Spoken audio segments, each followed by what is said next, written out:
Estudando o Sermão do Monte, onde Jesus reuniu seus discípulos à vista ali daquela multidão e ele passou a ensinar os seus discípulos.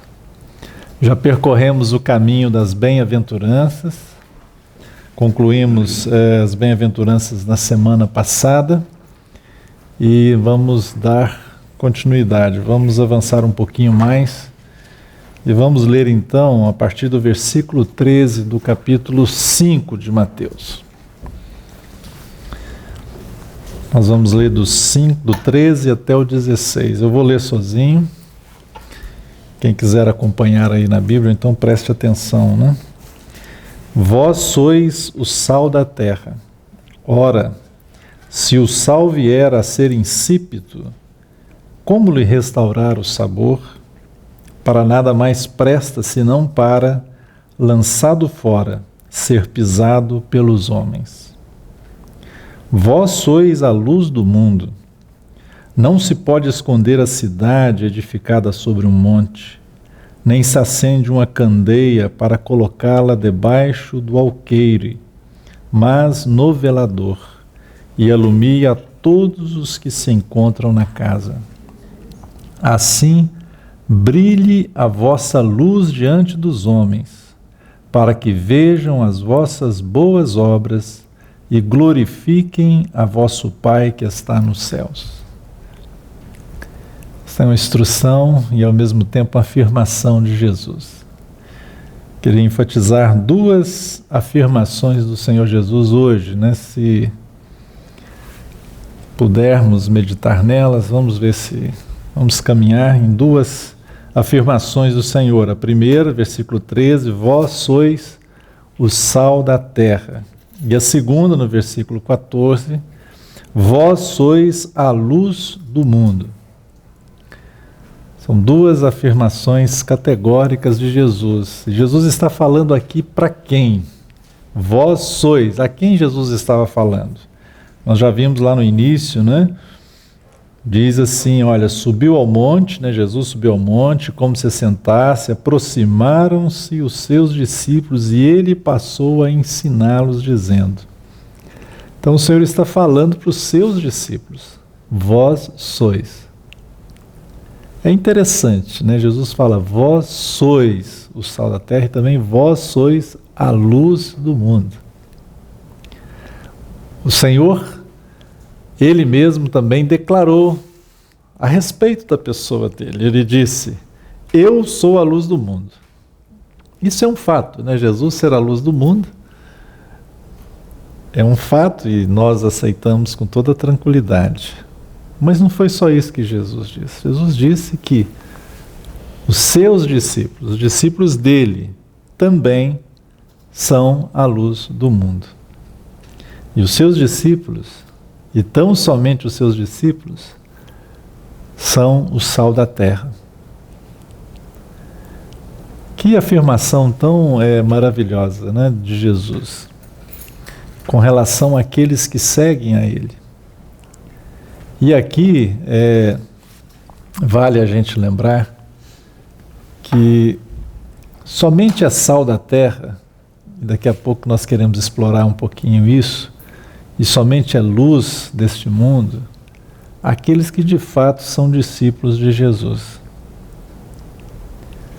Se alguém é simplesmente ligado a alguma religião, se alguém é simplesmente alguém que diz e professa uma fé, alguém que diz pertencer até mesmo ao cristianismo, seja católico, seja evangélico, neopentecostal, o que quer que seja. Mas se ele ainda não tem um vivo relacionamento com Deus, ele não é sal da terra e ele não é luz do mundo.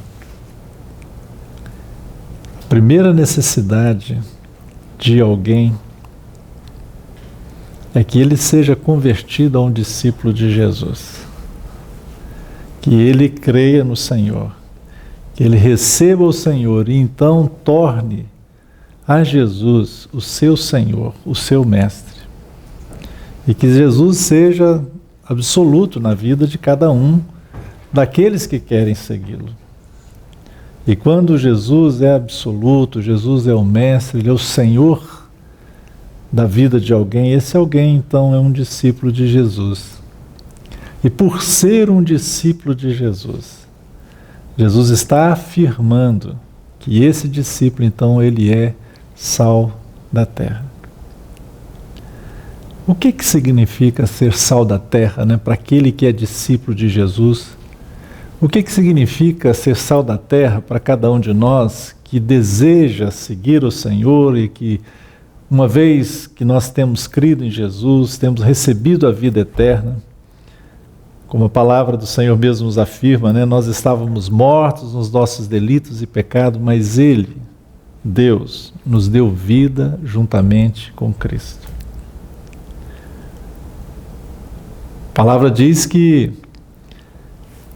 tínhamos trevas, mas fomos convertidos das trevas para a luz e nos tornamos filhos da luz, diz a palavra, nos tornamos filhos de Deus. Mas qual é o objetivo de tudo isso? É claro que em primeiro lugar é glorificar a Deus. Mas enquanto estamos aqui nesta terra, o que o Senhor tem designado para cada um de nós? O que o Senhor estabeleceu para cada um de nós? Eu creio que a resposta está aqui, nessas duas afirmações de Jesus. Vós sois o sal da terra e vós sois a luz do mundo. Por que o Senhor nos deixa aqui? Por exemplo, de maneira muito simples, uma pergunta, né, bem simplória, por que Deus permite que cada um de nós viva 50, 100 anos, ou 70, ou 20? Por que Deus estabelece um tempo para cada um de nós aqui nessa terra? Lembram de Moisés? Moisés, diz a palavra que ele estava com 120 anos, Deus o chamou, né, foi conversar com Moisés, levou ele em um lugar à parte, e diz lá, ficou registrado que ele ainda estava em pleno vigor. Ele não estava doente, fisicamente saudável, mas era o tempo dele partir. E Deus, então, o levou. Porque já tinha terminado a missão que Deus tinha dado para ele. Então Deus tem um tempo para nós, né? Mas não é desse tempo que nós queremos falar, né, sobre esse assunto. Mas o que eu quero enfatizar aqui é que nesse tempo presente que Deus nos dá, pela sua graça, tem uma missão para nós. E tem um desejo de Deus. E para mim, né, de maneira muito objetiva, duas coisas muito claras para nós é que Jesus quer que manifestemos essa realidade de ser sal na terra e luz no mundo. Quando a gente fala de sal, né, já há algum tempo, né, eu sempre ouvi muitas pregações a respeito desse versículo, e há uma ênfase, está certa essa ênfase, né, de que o sal é aquele elemento que faz com que os alimentos não deteriorem. Por exemplo, o que é mais citado, a carne, né? E na época de Jesus não tinha uma geladeira como não tem agora, não tinha refrigerador, não tinha nada disso. Então uma das formas de manter um alimento, né, para que ele não se perdesse, para que pudesse manter as suas qualidades ali de conservar, era usado o sal. Então o sal ele detém, né, aquilo que é mal. E tem sido dado, né, eu sempre ouço essa palavra nesse sentido. Isso está certo. Uma das nossas funções nesse mundo, né, a nossa vida deve ser tal que no meio onde nós vivemos, né, as pessoas com as quais convivemos, a nossa vida deve trazer como que um freio àquilo que é mal. A nossa vida deve inibir a proliferação daquilo que é mal. A nossa vida deve ser de maneira tal que constrange as pessoas que convivem conosco a prosseguir naquilo que é maligno. Esse é um dos aspectos. Mas quando Jesus fala aqui, vós sois o sal da terra, ora, se o sal vier a ser insípido, sem sabor, né, sem gosto, como lhe restaurar o sabor? Para mais nada presta, a não ser lançado, né, por terra, ser lançado fora, e aí vai ser pisado pelos homens. Me chama muita atenção esse aspecto do sal, né, esse segundo aspecto, que é do sabor. Jesus enfatizou esse aspecto aqui do sabor. Embora o sal tenha essa outra finalidade, né, de ser um elemento que iniba, né, a perda, né, do alimento, fazendo essa analogia, mas aqui Jesus ele vai falar do sabor. E um dos aspectos, né, como os discípulos de Jesus, uma das características do discípulo de Jesus é que ele sirva para dar o sabor da vida. Que alguém, sendo discípulo de Jesus, ele possa levar para as pessoas com as quais ele convive, onde ele está, o sabor da vida de Deus.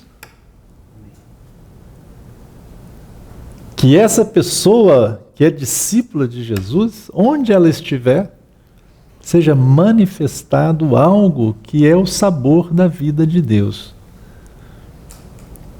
Então Jesus está fazendo, vós sois, né? E esse sabor na vida de Deus deve ser manifestado através de nós. A nossa vida deve ser tal que possa trazer, né, algo que as pessoas que estão convivendo conosco tenham prazer. Que tenham verdadeira alegria naquilo que nós manifestamos. Então, como isso aqui, né, nos fala bastante, e é um teste para nós. Como que alguém pode se dizer que ele é sal da terra e luz do mundo? Como é que alguém pode dizer que é sal? Veja que Jesus está falando isso aqui imediatamente após ele ter falado das bem-aventuranças. Ou seja, alguém para trazer sabor à vida é alguém que traga as características que já falaram. É alguém que é humilde de espírito. Alguém que não fica se jactando. Alguém que não fica na sua vanglória, mas alguém que é humilde diante de Deus e anda com humildade também diante dos homens. É alguém que sabe se lamentar pelos seus próprios pecados, pelos pecados dos outros. É alguém que se tornou manso. É alguém, né, que não é só manso, mas alguém que ele tem fome de justiça, sede de justiça, a justiça de Deus. Alguém que manifesta a misericórdia para com seu semelhante, como nós já vimos aqui. Alguém que não fica apontando e julgando, mas alguém que se condói, que se compadece. Alguém que é limpo de coração,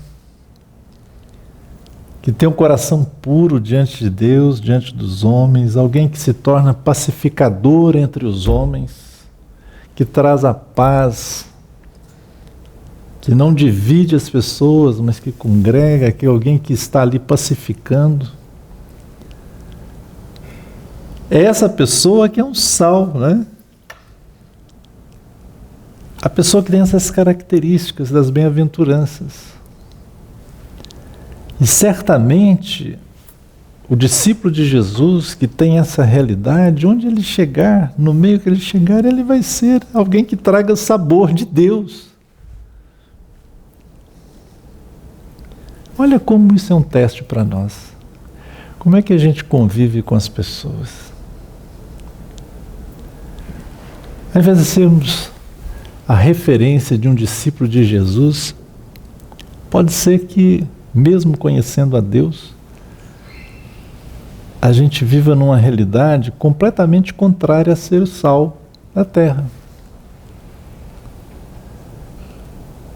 Alguém que diz e professa o nome do Senhor, mas que o sabor que ela passa é um sabor que não é da vida de Deus. Alguém que chega a ser desagradável, né? Nos convívios, nos relacionamentos. Alguém que os outros não suportam. Alguém que, quando chega, né, desfaz a rodinha da amizade. Chegou, todo mundo já... Não há prazer naquela pessoa. Porque só traz contenda, só traz desunião. É uma pessoa chata. É uma pessoa que projeta um estilo de vida que realmente não atrai a ninguém, a Deus, e traz uma ideia totalmente errada de Deus e do Evangelho. Então, quando Jesus está dizendo, vós sois o sal da terra, e ele diz, então, olha, se esse sal se torna sem sabor, não tem mais nenhum valor. Ele vai ser lançado fora e pisado pelos homens. Alguém que se declara discípulo de Jesus e não tem essa característica de trazer sabor, alegria à vida daqueles aos quais ele convive, onde ele está, trazer algo de Deus, o resultado é que vai ser colocado de lado. E aqui é um juízo, né? Vai ser pisado pelos homens. Então, como é importante, né, a gente colocar atenção nessa palavra aqui de Jesus. Como é importante que a gente busque esta realidade de ser um discípulo verdadeiro do Senhor e que manifeste isso aqui que Jesus está falando. Às vezes alguém se diz cristão, né? Mas tem todo um estereótipo, né? Fala cristão e começa a achar que cristão é ser num padrão assim, assado, né? E aquele padrão, muitas vezes, é colocado pela religiosidade. Não tem nada a ver com a vida de Deus. E esse padrão, essa vida estereotipada, quando ela é testemunhada, quando ela é manifestada ao mundo, manifestada às pessoas, não traz nenhum desejo de Deus. Não é um sal. É aquela comida que não tem nenhum sabor, né? Mas quando é alguém que está andando na graça de Deus, na alegria do Senhor, como um verdadeiro discípulo de Jesus, com essas características que nós vimos nas bem-aventuranças. Não que a pessoa seja perfeita, mas ela tem a vida de Deus, ela vive ali naquela realidade. É inevitável. As pessoas que convivem com ela vão experimentar algo de Deus, vão ter um desejo, quero mais, eu queria isso, né? Eu quero isso.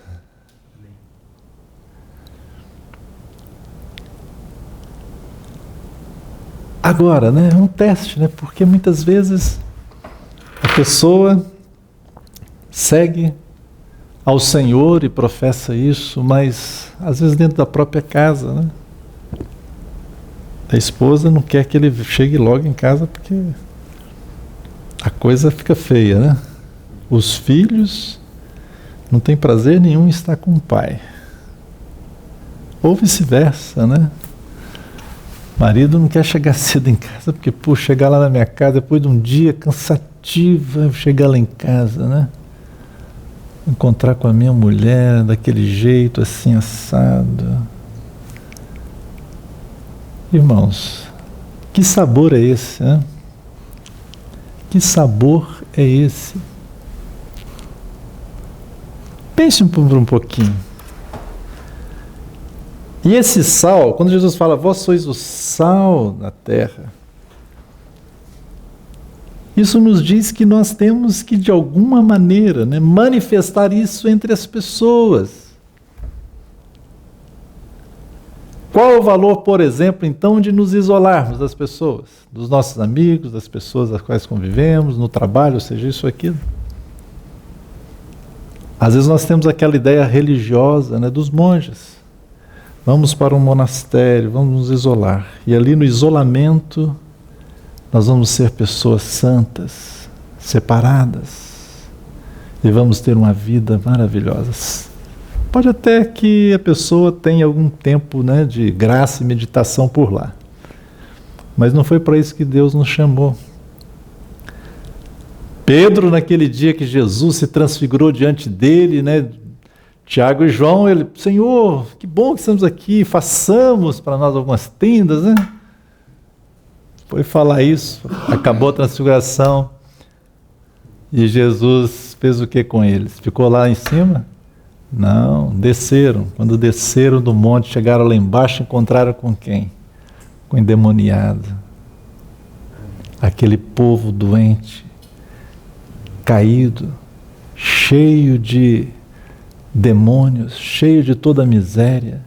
É ali que o Senhor levou os seus discípulos para estarem ali, para manifestarem a cura, para manifestarem o poder de Deus, para manifestarem o sal, o sabor de Deus na vida daquelas pessoas.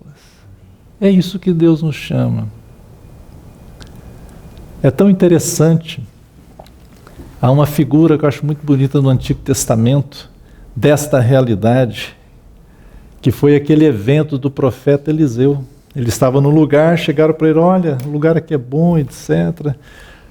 Mas as águas são amargas e a terra é estéril. Aí ele foi e pediu, traga lá uma vasilha com sal. E ele pegou aquela vasilha, chegou na fonte daquelas águas e jogou a água. E ele disse, assim diz o Senhor. Assim diz o Senhor. E proferiu a palavra de Deus. Não serão mais mortas essas águas, né? Estou parafraseando aqui, eu não lembro exatamente das palavras, né? Agora podemos ler, vou achar aqui.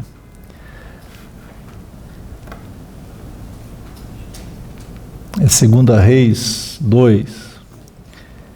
Ele disse assim, ó, assim diz o Senhor, sararei estas águas, não haverá mais nelas morte nem esterilidade. Ficaram, pois, sãs aquelas águas, até o dia de hoje, conforme a palavra que Eliseu tinha dito. Então Eliseu chegou no manancial daquelas águas e jogou sal ali. E ele disse, assim diz o Senhor. Ele levou a palavra de Deus. E aquelas águas que eram amargas se tornaram doces. E aquela terra que era estéril passou a ter abundância de fruto. Olha que coisa maravilhosa. Esse é o princípio aqui de Jesus. Vós sois o sal da terra. Nós precisamos chegar nas águas amargas e lançar a nossa vida, o nosso testemunho, aquela realidade de Deus, ainda que com todas as nossas fraquezas, com todos os nossos problemas, mas tendo em nós a vida de Deus, que Deus nos dê a graça para permitir que essa vida manifeste. Ela vai manifestar, né, na humildade, na mansidão, no coração limpo, né, no ser pacificador, em ser misericordioso, aquelas características que nós já vimos nas bem-aventuranças do caráter de Cristo, que deve ser o caráter do discípulo. Então serão, né, como aquele sal lançado na fonte amarga, e vai ser curada aquelas águas. Quantas pessoas precisam ser curadas pela nossa vida, né? Deus nos colocou aqui, o Senhor Jesus é que está falando, olha, vocês são. Não é que vocês vão se tornar, vocês são. Agora, cuidado, para que esse sal, né, não fique sem sabor. Para que esse sal não seja sem sabor a tal ponto que então não tem valor nenhum, é lançado e pisado pelos homens. Isso é um juízo. E me lembra de uma mulher, a mulher de Ló. Estão lembrados? O que aconteceu com ela? Jesus até usa uma expressão assim, olha, lembrai-vos da mulher de Ló. Nós devemos nos lembrar dela. O que aconteceu? Deus tinha dado uma ordem para que saíssem de Sodoma, e ao saírem, Deus lançou o juízo sobre aquela cidade, e aquela mulher olhou para trás. E a ordem é para que não olhasse. Mas ela olhou para trás e diz a palavra que ela se tornou numa estátua de quê? Sal. Era sal, mas era uma estátua. Era sal, mas estava paralisada, servindo apenas de testemunho, de juízo, de decadência. Por quê? Porque o coração dela estava lá em Sodoma, nas coisas que ela está deixando para trás, as coisas às quais Deus estava condenando, as coisas às quais Deus estava ali intervindo em juízo. A nossa vida, é o sal de Deus. Mas se a nossa vida é uma vida de retrocesso, é uma vida de olhar para trás, e olhar para trás aqui significa, puxa, é como o povo, que saiu do Egito. Lembra daquela história do povo de Israel? Saíram do Egito, e Deus falou que eles iriam para a terra que manasse leite e mel. Eles foram libertados daquela escravidão, da tirania ali de Faraó, foram libertados completamente. Deus então está levando eles com mão forte, fez os vários milagres, lá eles foram libertados do anjo da morte quando saíram, fizeram a Páscoa e marcharam, mas aí empacaram lá no deserto. Mas ali eles começaram a ter desejo de quê? Da vida que eles tinham lá, e começaram até a murmurar, puxa, era melhor ter morrido lá, mas lá a gente tinha os melões, os pepinos. Era melhor se a gente estivesse lá. Essa era uma vida totalmente miserável, Eles não estavam lá no Egito e não tinham chegado lá a Canaã, que era o propósito de Deus para eles, estavam ali no deserto, andando em círculos por causa da dureza do coração deles.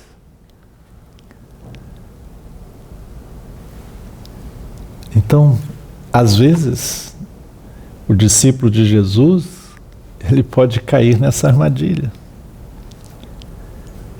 Endurecer o seu coração e fica andando em círculos, E esse andar em círculos, traz amargura no coração, como o povo de Israel. Sabe, você não está nem na realidade de Deus, do Espírito, e você não está lá nas coisas do mundo, você é um miserável. As pessoas estão no mundo, estão se alegrando com alegria falsa, mas estão se alegrando com alegria falsa, E as que estão lá no Senhor estão na alegria maravilhosa, tremenda. E você fica no meio, Olha que coisa miserável. E aí o seu coração fica amargo. Você não tem nenhum sabor mais de Deus. Você não é o sal ali, Essa realidade não é de sal do mundo, não é de sal da terra. É uma realidade terrível. Aquele sal se tornou como uma estátua, só para os homens olharem, cuspirem, menear a cabeça. Nossa, um dia foi tão assim, agora, Então Deus nos chama, uma vida de realidade e de vitória. Assim também o Senhor Jesus está dizendo, vós sois a luz do mundo. Da mesma forma que vós sois sal da terra, vós sois a luz do mundo. É interessante porque nós, na realidade, o Senhor disse que estávamos nas trevas, andávamos em trevas, mas um dia Deus que faz resplandecer a luz, diz a palavra, Deus resplandeceu nos nossos corações. Olha que glória! Nós que estávamos em trevas, a luz de Deus resplandeceu nos nossos corações. Paulo diz em Efésios 5:8, porque noutro tempo eres trevas, noutro tempo, no passado, éramos trevas, mas agora, nesse tempo presente, no tempo da salvação de Deus, sois luz no Senhor, andai como filhos da luz.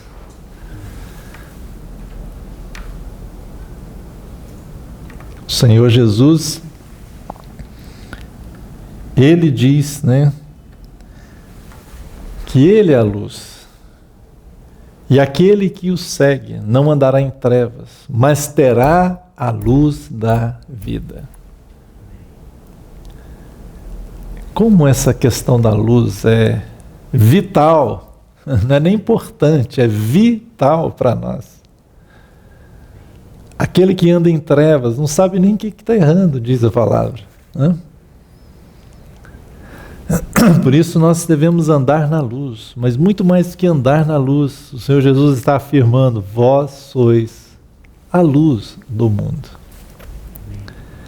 Porque Deus que disse que das trevas resplandecesse a luz, é quem resplandeceu em nossos corações, para a iluminação do conhecimento da glória de Deus na face de Jesus Cristo.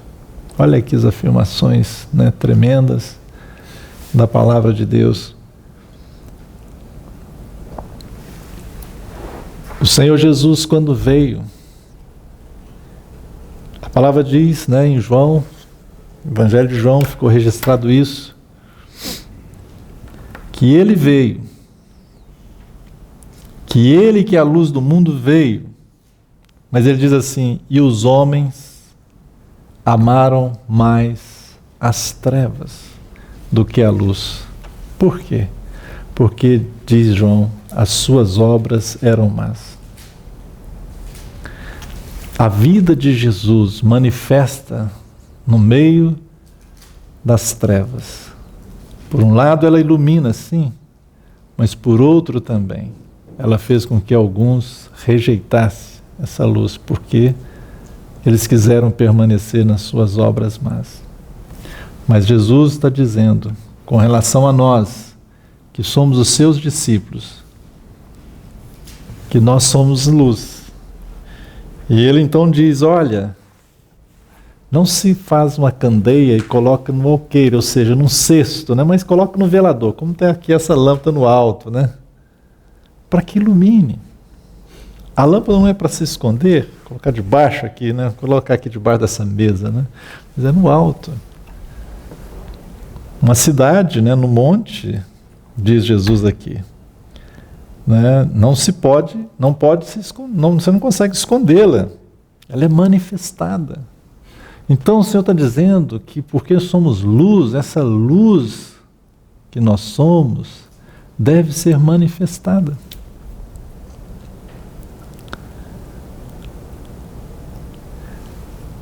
Como que o mundo, e aqui o mundo, quando fala mundo, são as pessoas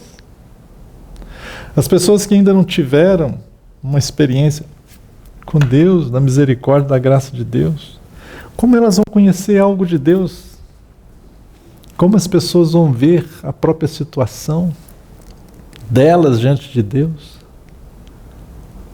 Uma das formas é que nós manifestemos a luz de Deus.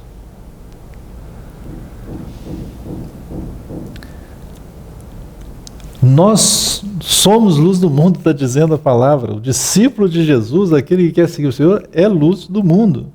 Não por causa dele mesmo, é porque Deus habita nele, Deus é luz, e em Deus não há nenhumas trevas. Então, a luz de Deus em nós, a vida de Deus é a luz que se manifesta. E nós devemos permitir que essa luz se manifeste. Em todas as coisas. Luz, luz, olha. Sempre. Aqui é fundamental. Olha o que diz a palavra aqui, olha. A primeira obra de Deus manifesta aqui no livro de Gênesis. Gênesis 1 diz assim, olha, no princípio criou Deus os céus e a terra. A terra, porém, estava sem forma e vazia, havia trevas sobre a face do abismo, o Espírito de Deus pairava por sobre as águas. Disse Deus, o quê? Haja luz. É a primeira obra de Deus manifestada aqui, escrita aqui. Haja luz. Tem que começar com a luz. A primeira experiência nossa com Deus é o quê? Que Deus disse também, haja luz no nosso coração. Deus ordenou a luz dele. Aquele verso que acabamos de ler aqui. Estávamos nas trevas, mas Deus que faz resplandecer a luz, resplandeceu a luz nos nossos corações. Luz. Como o mundo precisa de luz. Como as pessoas precisam da luz. Como discípulos do Senhor, né? Que Deus nos dê essa graça de estar sendo colocado como num velador, que a nossa vida possa iluminar. O que é isso na prática, no seu cotidiano? É que as suas obras, disse aqui, olha, as suas obras, quando são vistas, as pessoas começam a glorificar a Deus. Puxa, lá vai um homem de Deus. Aquela pessoa é de Deus. A pessoa às vezes não quer nem crer em Deus, não quer nem seguir o Senhor, mas ela, puxa, aquela pessoa é de Deus, né? Ou então numa linguagem assim, ainda que muito simplória, né? A pessoa assim, aquele cara é do bem, né? Aquela garota é do bem, né? Aquela senhora é do bem. Porque está a luz de Deus. A luz.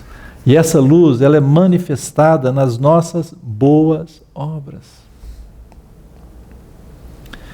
E assim brilhe também a vossa luz diante dos homens. Assim também como? Ele está dando exemplo. Olha, a cidade está lá no monte, ninguém pode deixar de ver.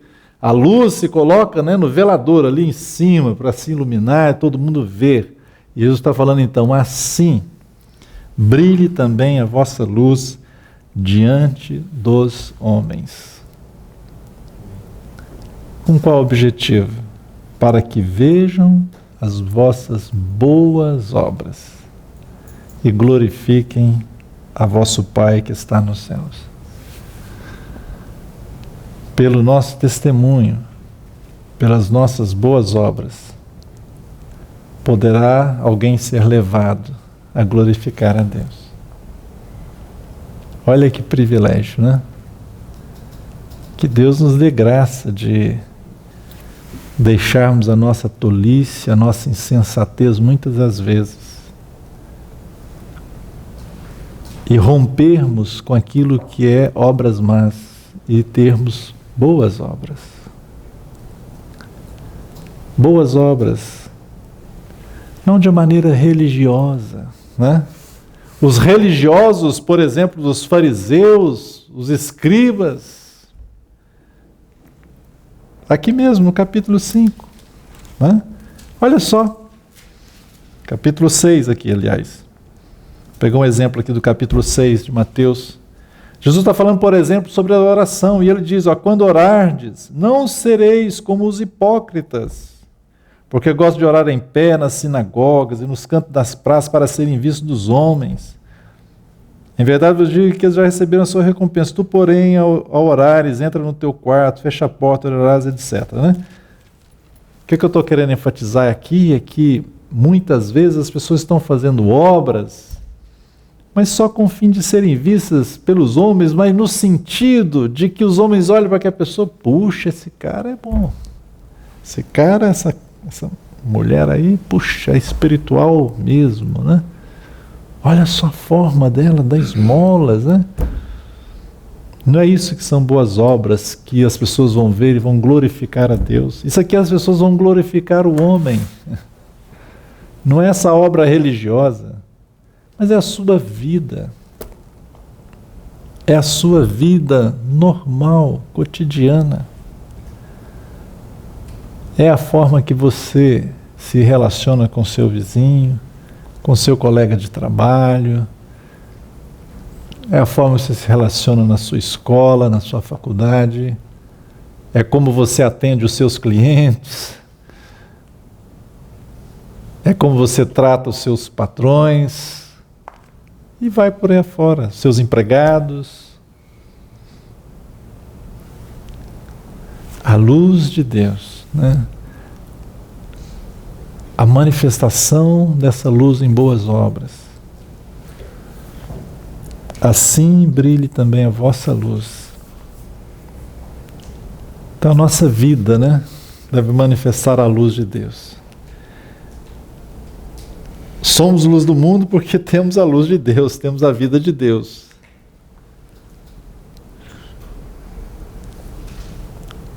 Isso nos leva também a um exercício, né, de andar na luz. Se andarmos na luz, como Ele está na luz, temos comunhão uns com os outros. E o sangue de Jesus, seu Filho, nos purifica de todo o pecado. Se andarmos na luz, temos que andar na luz.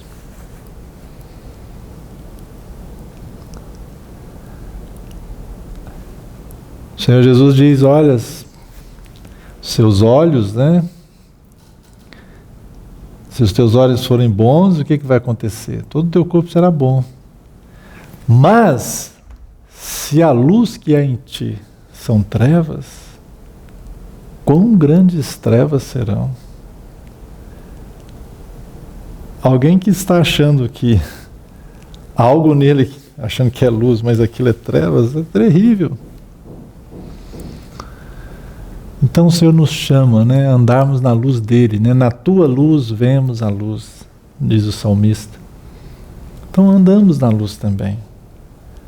E ao mesmo tempo de andar na luz, né, nós manifestamos a luz de Deus. E esse manifestar da luz de Deus, sabe, isso vai tocar a consciência das pessoas. Pode até ser que sejamos rejeitados porque estamos manifestando a luz de Deus. E muitas vezes acontece como aconteceu com Jesus. Jesus era a luz que veio ao mundo, mas eles rejeitaram porque as obras dele eram más. Pode acontecer que você sendo luz, a sua vida, ela traga uma condenação para as pessoas. E tem pessoas que não querem conviver conosco porque talvez a nossa forma de viver a condena. Mas você é o testemunho de Deus, é a luz, iluminou. É como Paulo também diz, né? Nós somos o bom perfume de Cristo, não é verdade? Mas tem duas consequências ali, não tem? Tanto para os que se perdem, como para aqueles que são salvos. Para os que são salvos, né, cheiro de vida para a vida. Mas para os que se perdem, cheiro de morte para a morte. Então, essa luz, ela vai manifestar também a situação das pessoas. As pessoas vão ver onde elas estão. E algumas vão se arrepender. E algumas vão então crer no Senhor e vão se voltar para o Senhor. Outras vão olhar para aquilo e vão amar mais as trevas. Mas elas estarão condenadas por essa luz. Mas o fato é que o Senhor diz, olha, vocês são a luz. E eu penso aqui no aspecto, né, de que as pessoas, vendo a nossa vida, possam se guiar em direção a Jesus. Possam ir em direção ao Senhor. Então o Senhor está dizendo para os seus discípulos, vós sois sal da terra. Nós temos que ser aquelas pessoas, né, que tragam o sabor de Deus. Que as pessoas desejem Deus por causa da nossa vida. Que a nossa vida seja algo alegre, algo que traga prazer, leveza. Que nós deixemos toda a religiosidade de lado. Eu me lembro uma vez, eu e minha esposa, nós estávamos convivendo com uma família e falando do amor do Senhor para essa família e tudo, e pela misericórdia de Deus, nós cremos que a família creu no Senhor, mas a mãe, né, da família, ela falou assim: puxa, olha, eu gosto muito, né, de seguir as coisas de Deus e quero que meus filhos sigam, mas olha, eu não quero que a minha filha seja como a fulana de tal e a outra, e citou alguns nomes de algumas irmãs, algumas cristãs. Puxa, é muito chato aquilo, viver daquele jeito. Por quê? Porque se tornou religiosos. Tem um tipo, uma forma, todo mundo é na forma, são clones de clones de clones. Isso não é manifestação da vida cheia do sal de Deus, do sabor de Deus. Quem vai querer?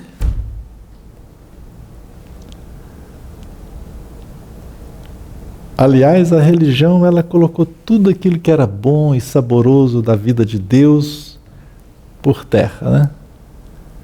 Então, tudo é pecaminoso, tudo é impuro.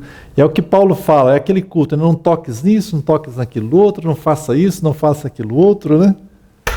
As pessoas vivem numa prisão, né?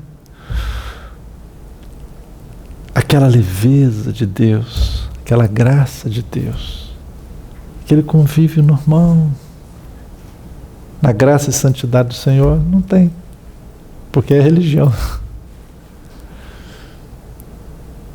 Mas não vou começar novamente aqui, né? Mas só quero fechar. O Senhor nos disse para sermos sal. Disse para sermos, não. Disse que nós somos. Nós, aqueles que querem ser discípulos do Senhor. Aqueles que são discípulos do Senhor. Os discípulos do Senhor são sal da terra e também luz do mundo. Duas coisas, né?